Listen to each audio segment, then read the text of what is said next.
اللہ الرحمن الرحیم۔ Nabila voice centre میں دل کی گہرائیوں سے خوش آمدید اور پیار بھرا السلام علیکم۔ امید کرتی ہوں آپ سب دوست خیریت سے ہوں گے۔ آج کا ہمارا واقعہ ہے ایک بدکار شخص کی موت کا واقعہ۔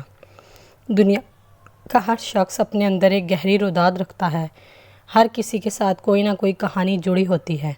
اگر ہم انسان کی زندگی کو قلم بند کریں تو آج تک جتنے انسان دنیا میں آئے ہیں اتنی ہی کتابیں دنیا میں موجود ہوں۔ ایک شخص کی کہانی شخص بہت بدکار تھا۔ حضرت ابو قلابہ رضی اللہ عنہ سے روایت ہے، وہ فرماتے ہیں میرا ایک بھتیجا تھا، بہت بدکار تھا۔ میں اس کی حرکتوں کی وجہ سے اس کو ناپسند کرتا تھا۔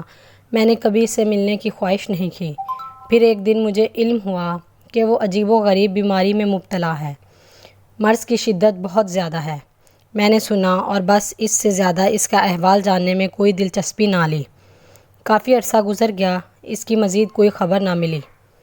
پھر مجھے پتہ چلا کہ اس کی بیماری طویل ہو گئی ہے، لیکن پھر بھی میں اس کی عیادت کو نہ گیا۔ کئی دن گزر گئے۔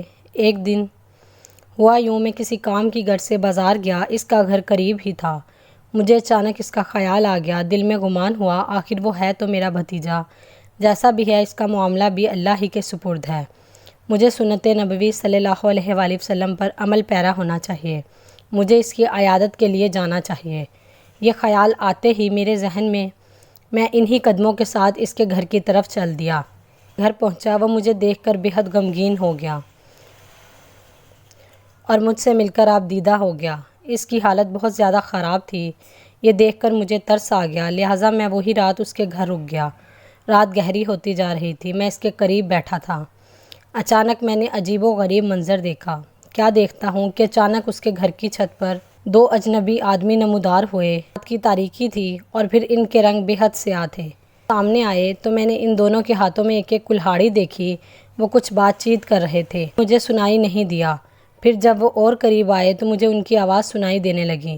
ان کی گفتگو سے مجھے پتہ چلا کہ وہ دونوں فرشتے ہیں۔ ایک نے دوسرے سے کہا اس کے قریب جاؤ اور دیکھو کچھ نیک عمل ہے یا نہیں۔ وہ میرے بھتیجے کے نزدیک آیا اور اس کو سونگھا۔ پھر کہنے لگا کہ اس کے اندر قرآن شریف محفوظ نہیں ہے۔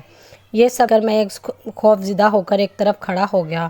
پھر وہ فرشتہ اس کے پاس آیا اور اس کے پیٹ کو سونگھا تو وہ کہنے لگا یہ شخص تو کبھی روزہ دار نہیں رہا۔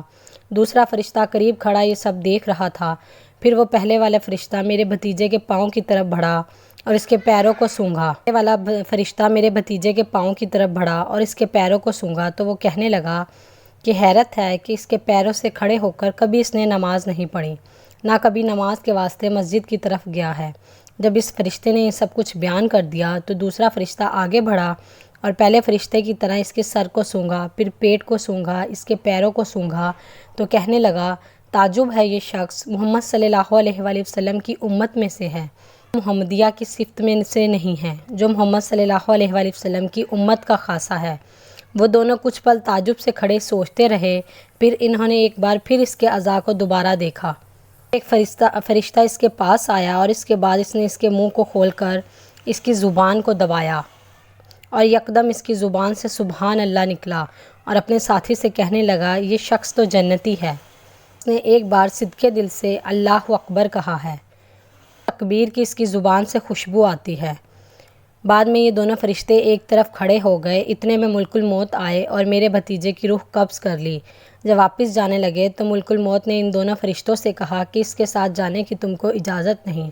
پھر وہ چلے گئے۔ وہ دونوں فرشتے بھی واپس لوٹ گئے۔ ابو قلابہ رضی اللہ عنہ نے صبح اٹھ کر سب لوگوں کو یہ واقعہ بیان کیا۔ لوگوں نے حیران ہو کر پوچھا کیا واقعی اس شخص نے اپنے آخری وقت میں اللہ اکبر کہا ہے، جبکہ ہم نے اس کو آج تک عجیب حالت میں کبھی بھی نہیں دیکھا ہے۔ ابو قلابہ رضی اللہ عنہ فرماتے ہیں اللہ کی قسم جس کے سوا کوئی معبود نہیں، میں نے یہ سب دو فرشتوں کو کہتے ہوئے سنا ہے۔ لوگ یہ سب سننے کے بعد اس آدمی کے جنازے کے لیے روانہ ہو گئے۔ اس روایت کو مزید کتابوں میں بھی ذکر کیا گیا ہے۔ اس واقعے کی تفصیل یوں مختصر بیان کی گئی ہے کہ فرشتے دو پرندوں کی شکل میں آئے تھے۔ قلابہ رضی اللہ عنہ نہایت بزرگ انسان تھے، جبکہ ان کا یہ بھتیجا نہایت گنہگار انسان تھا، لیکن پرخلوص تکبیر کی وجہ سے ان فرشتوں نے ابو قلابہ رضی اللہ عنہ پر حقیقت واضح کر دی کہ ان کا بھتیجا جنتی ہے اور ان سے کہا کہ زیادہ سے زیادہ لوگ اس کی نماز جنازہ ادا کریں۔ جب ابو قلابہ رضی اللہ عنہ نے اس واقعے کو لوگوں سے بیان کیا تو یہ سن کر لوگ ان کے بھتیجے کے جنازے میں اتنے لوگ آ گئے کہ اس سے پہلے اتنے لوگ کبھی دیکھنے میں نہیں آئے تھے۔ عزیز دوستو، کسی کو بھی وقت کو معمولی نہیں سمجھنا چاہیے، نہ ہی کسی بھی وقت اللہ کے ذکر سے غافل ہونا چاہیے۔ کیا پتہ کسی بھی وقت ہمارا دل اللہ پاک کی طرف جھک جائے کہ ہماری زبان سے نکلا ہوا لفظ ہی ہمیں جنتی بنا دے اور ہماری بخشش کا سماں بن جائے۔ اس کی اہمیت ادا کرنی چاہیے جس کو ہم خود محمد صلی اللہ علیہ وآلہ وسلم کا امتی کہتے ہیں، لیکن اس کا حق ادا نہیں کرتے۔ اس واقعے میں آپ نے فرشتوں کی حرکات کا بیان سنا، اس سے آپ بخوبی اندازہ لگا سکتے ہیں کہ وہ خاص چیزیں جو ہم پر خاص طور پر امت محمد صلی اللہ علیہ وآلہ وسلم پر فرض ہوئی ہیں، ان کی ادائیگی کا خاص خیال رکھیں، نماز ادا کریں، رمضان کے روزے رکھیں۔ سب سے بڑھ کر چاہیے کہ ایک رکوع ہی صحیح قرآن پاک کی تلاوت کیا کریں، اگر خود پڑھ نہیں سکتے تو سن لیا کریں، اس کو سمجھیں، قرآن میں موجود احکامات پر عمل پیرا ہونے کی کوشش کریں اور خود کو زیادہ سے زیادہ اللہ کے ذکر سے محفوظ رکھیں، کلمہ طیبہ کا ورد کریں۔ بلا شبہ یہ سب وہی باتیں ہیں جو ہماری نجات کا سامان ہوں گی۔ امید کرتی ہوں آج کی ویڈیو آپ کو پسند آئی ہو، تو ہماری ویڈیو کو لائک اور چینل کو سبسکرائب کر دیجیے گا۔ ملتے ہیں اگلی ویڈیو میں، تب تک کے لیے اللہ حافظ۔